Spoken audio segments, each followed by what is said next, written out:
So the Prophet Yahya alayhi salam, he comes announcing this penultimate statement that there's coming to you a word from Allah, a master, and the Prophet Yahya alayhi salam, he himself is restrained. He comes eating very little. Some of the reports mention honey and yogurt. That's all he was eating. Constantly. Honey and yogurt and goat's milk. That's all he had. That's not even solid food.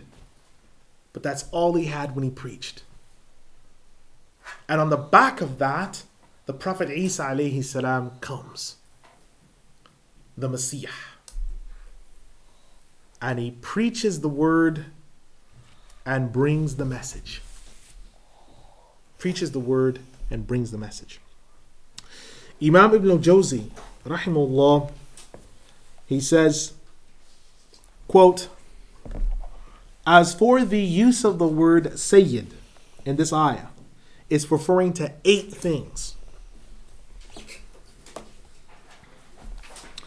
One is nobility from his Lord.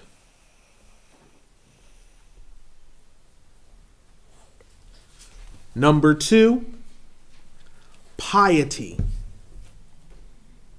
and forbearance.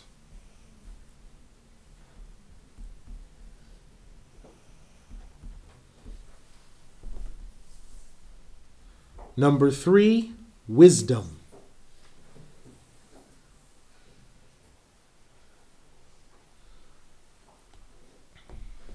Number 4, one who is knowledgeable and understanding.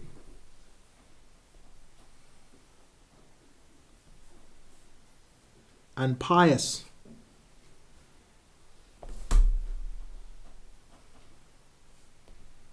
Number 5, one who is pious and avoids all wrong.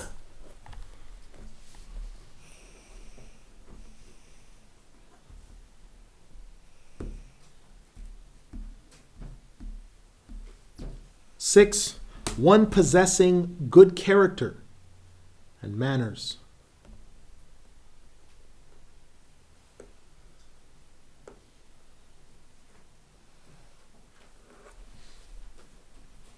Seven, one who is noble in lineage and rank.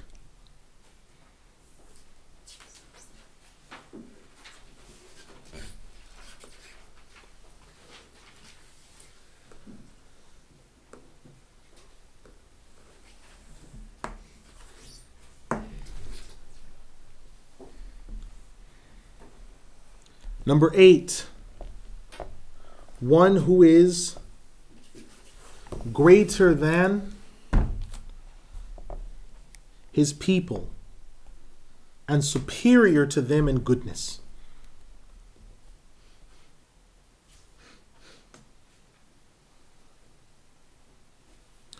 Ibn Al-Anbari has said, Sayyid in this context is also referring to a head, a leader, a master, and the Imam in all forms of good.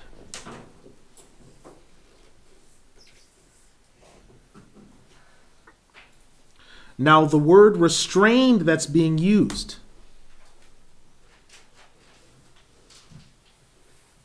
the word restrained that's being used means that this person does not come to women for sexual intercourse. He is restrained from them.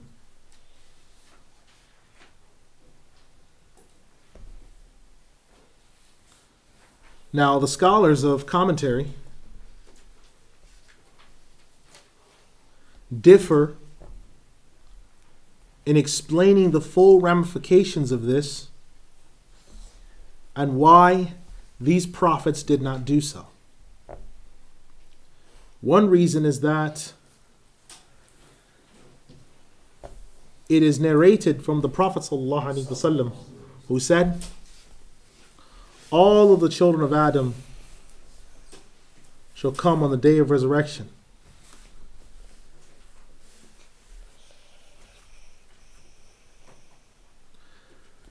And they shall all bear a sin.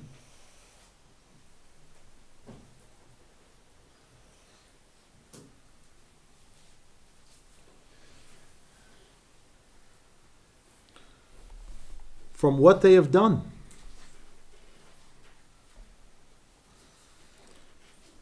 In restraining themselves, except Yahya the son of Zakaria. Then the Prophet ﷺ passed his hand over the earth, and he took a small stick, and he said, "This is because as a man he had no use for women, just as you see, this stick has no use but one. And it's because of this that Allah has named him a Sayyid, and one who restrains himself." This is mentioned by Imam Al-Tabari. Secondly, it should also be remembered that the Prophet Yahya alayhi salam did not suffer from wet dreams.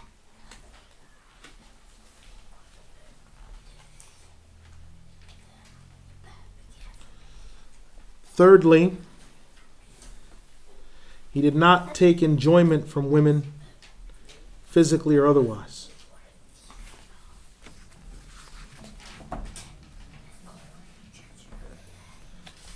And fourthly, he kept himself away from the desire for them.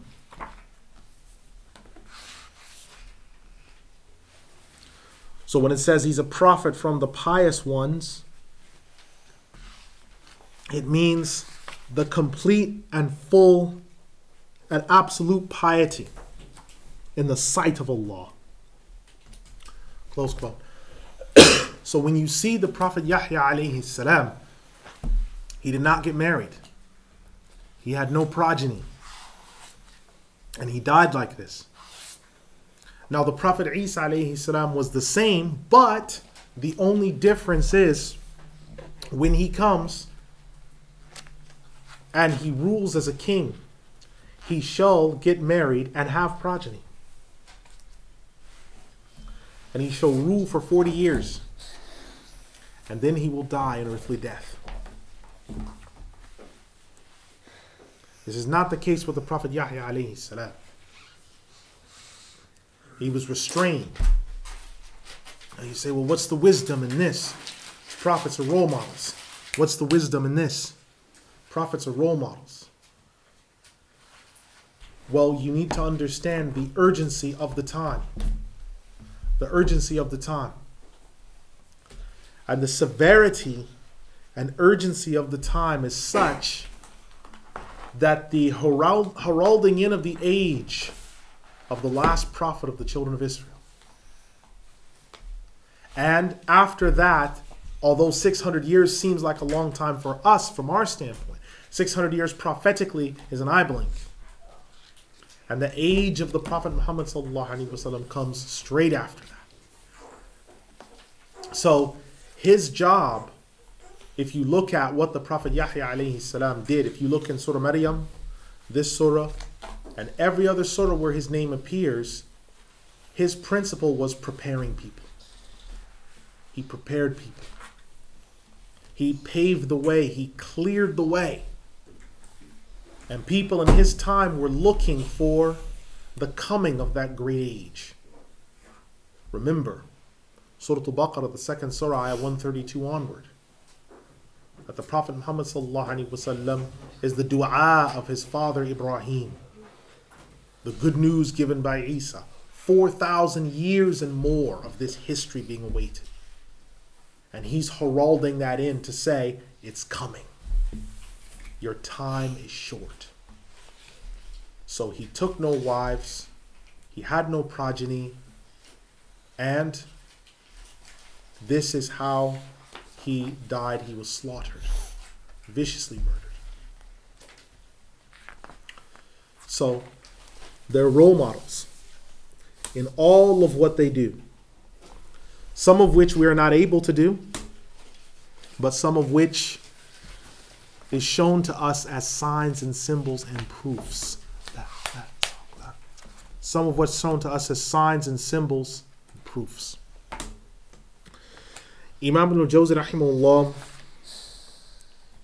he then says, quote, and so the Exalted One, he says, قال ربي إنا يكون لي غلام وقد بلغني الكبر وامرأتي عاقر قال كذلك الله يفعل ما يشاء قال رب اجعل لي آية قال آيتك ألا تكلم الناس 3 أيام إلا رمزا واذكر ربك كثيرا وسبح بالعشي والإبكار وإذ قالت الملائكة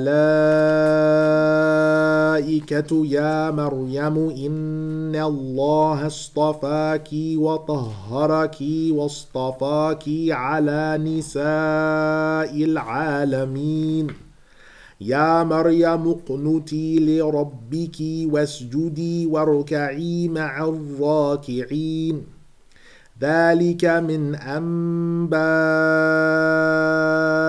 الغيب نوحيه إليك وما كنت لديهم إذ يلقون أقلامهم أيهم يكفل مريم وما كنت لديهم إذ يختصمون إذ قالت الملائكة يا مريم إن الله يبشرك بكلمة منه اسمه المسيح عيسى بن مريم وجيها في الدنيا والآخرة ومن المقربين. He said, Lord, how shall I have a son when already old age has come to me and my wife is barren? He said, likewise, Allah does what He wills. He said, Lord, show me a sign. And it was said, your sign is that you shall not speak to the people for 3 days, except by signs. Remember your Lord much, glorify Him in the evening and the daylight hours. And when the angels said to Mariyam, indeed Allah has chosen you and purified you and chosen you over the women of the creation. Mariyam, be obedient to your Lord, prostrate, and bow down with those who bow down. That is from the sign and news of the unseen. We've revealed it to you, and you were not present when they threw their pins to show which one of them would be the guardian of Mariyam. You were not present there when they disputed. When the angels said, O Mariyam, indeed Allah has given you the glad tidings of a word from Him. بِكَلِمَةٍ مِّنْهُ اسْمُهُ الْمَسِيحُ عِيسَى بْنُ مَرْيَمَ. A word from Him. His name shall be the Messiah, Isa ibn Maryam, upright and righteous in this life and the hereafter, and one of those near to Allah. Surah Al Imran, the 3rd Surah, Ayat 39 to 45. So when he said, Lord, how shall I have a son when I am old and my wife is barren? This is because his wife had lost her youth and was no longer able to have monthly cycles to bear children. So he was now old. Now, regarding his age, there is some discussion. It's been stated that he was, during this time, he was 120 years old, and his wife was 98 years old.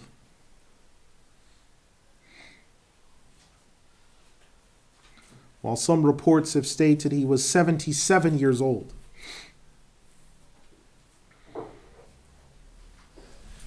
One report states him as being 75 years old, while another states him being 70. One report states 65, and another states 60.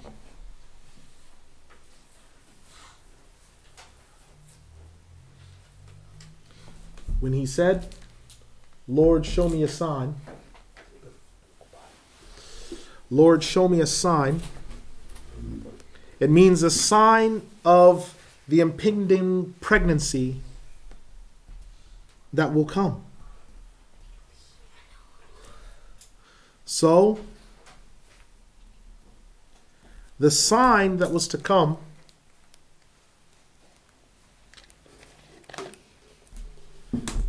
what occurred before this is that first the shaitan came to him and he wanted to be sure that this was from Allah. So he said, "That which I hear, if it is from the voice of shaitan, I will know. And if it is from the revelation of Allah, it will be revealed.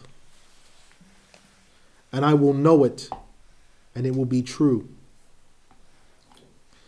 And the truth of the miracle of the pregnancy occurred swiftly and suddenly, so that there were no doubts with regards to it.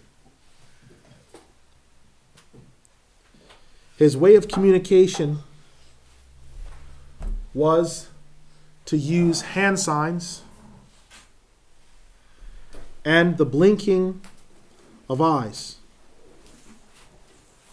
And in this way,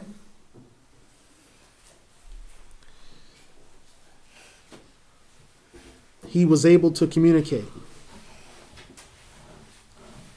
Ibn Abbas also mentions that he spoke to people using sign language with his hands.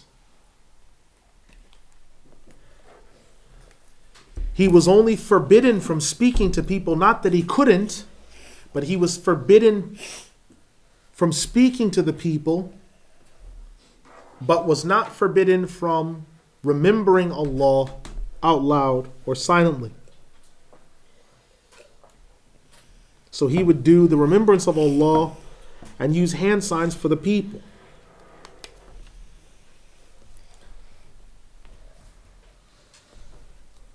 He restrained his tongue without any illness. And his tongue remaining silent was a sign of the presence of the pregnancy and the testification and confirmation of this fact.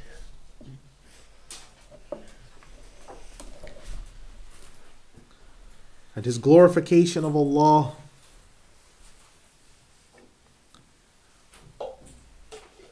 was in his worship. Because tasbih, glorification, is magnifying Allah's name, declaring it pure from any sin.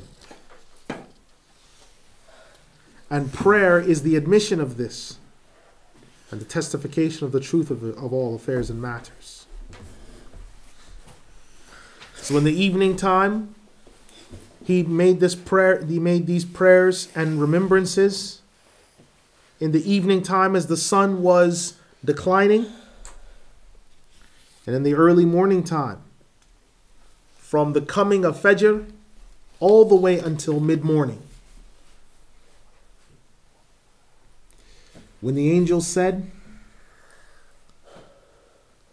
"Mariyam, indeed Allah has chosen you," there were a group of the angels with Jibreel as their head, who came and said that Allah has chosen you and purified you. The purification here is the fact that she's been purified from her monthly cycle and that she will not have a cycle thereafter. She is to be purified from her monthly cycle and postnatal bleeding.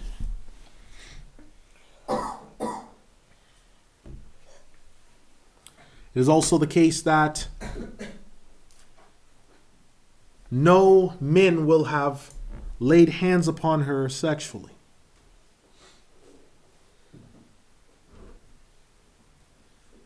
She's also purified from kufr, unbelief, from perversion and wicked and evil sins. But she was mentioned twice as being chosen. And so there are two remembrances of her being chosen. The fact that the word istifa, chosenness, is mentioned twice is for emphasis. Secondly, it's because her chosenness is conditioned on two things. One, she was chosen because of her worship. And secondly, to give birth to Isa alayhi salam.